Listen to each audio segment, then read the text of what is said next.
Filters are the most important aspect in an aquarium setup. To find the right filter, you have to understand how the filtration system works. In this video, I will explain why filters are important, the types of filtration systems in an aquarium, as well as the parts in a working filtration system.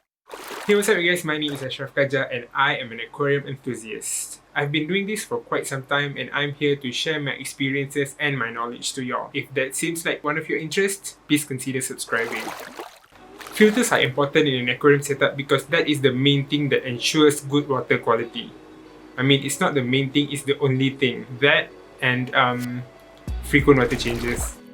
In essence, there are three types of filtration that should be happening in an aquarium. There is a mechanical filtration, there is chemical filtration, and also biological filtration. All three types of filtration are very important to ensure that the aquarium has a constant supply of fresh water. What mechanical filter does is basically it filters out dirt and debris. Solid waste, dust, dead fish, free-floating particle in an aquarium will be filtered out in this stage. Next, we move on to chemical filters. To put in simple words, chemical filtration is responsible for removing any chemicals inside the aquarium. For example, it can remove tannins. Tannins are the brown stuff that leaches out of driftwoods. Tannins usually cause the water to turn brown. Chemical filtration will remove that, as well as bad odor. Sometimes aquariums would smell really bad, so chemical filtration will remove this bad odor as well as some medication if you choose to put inside your aquarium. So basically, chemical filtration just removes the foul things and make your aquarium look nice. Okay, the next one is the most important filtration in an aquarium, which is the biological aquarium. I will do a separate video explaining what biological filtration is. It is basically a colony of beneficial bacteria converting the waste products into something less harmful for fishes or your livestock. So now that you've understood the type of filtrations, let's move on to what really happens in the filtration system. There are three parts of a filtration system. The first one is input. The second one is the filter media, and the third one is the output. These three parts are the main thing that exists in all type of filter designs. No matter you get the cheapest one or the most expensive one or the most complicated one, is basically these three things. It's the input, the filter media, and the output. For this video, I would use a simple hang on the back. Oh my god, it's wet. Simple hang on the back. I'm sorry, it's dirty because I haven't used it for quite some time. So I'll be using this part to explain all the three parts of a working filtration system. Okay, the first one is the input. Okay, this is basically where the water will go in. Input.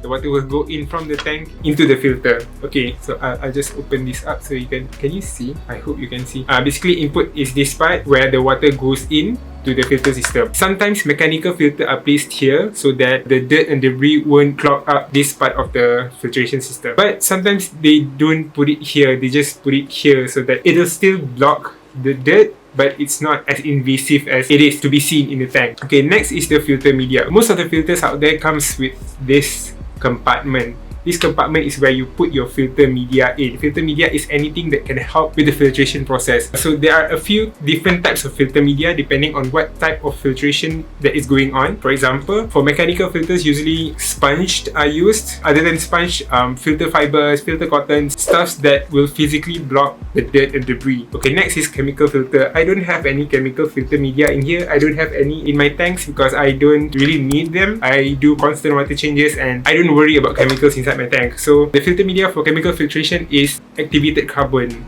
Activated carbon is just a fancy way to say charcoal. It's basically the same thing. The activated carbon will literally suck all the chemicals out from the water. Okay, next is the biological filter. Okay, the filter media for biological filtration is anything as long as it is porous and it has lots of surface area. For example, sponges can be a biological filter as well. This is important because all this porousness, is it focused there?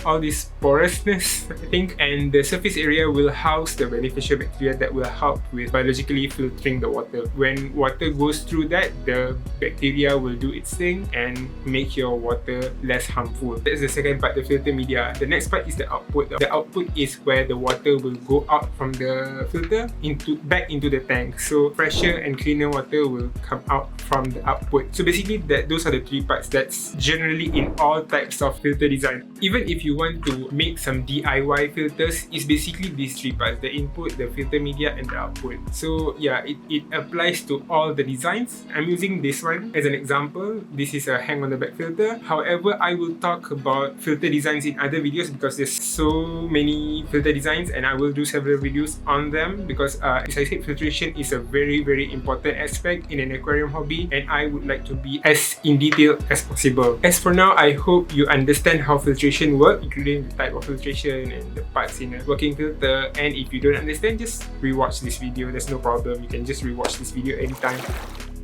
If you enjoyed this video, please give it a big thumbs up and share with your friends who has, similar interest in the aquarium hobby. And if you would like to check out more content on my aquarium hobby, like my progress and stuff, you can go and check out my Facebook page and Instagram. The links are in the description box below. And that is all. Until next time, live, love, dream, grow. Bye!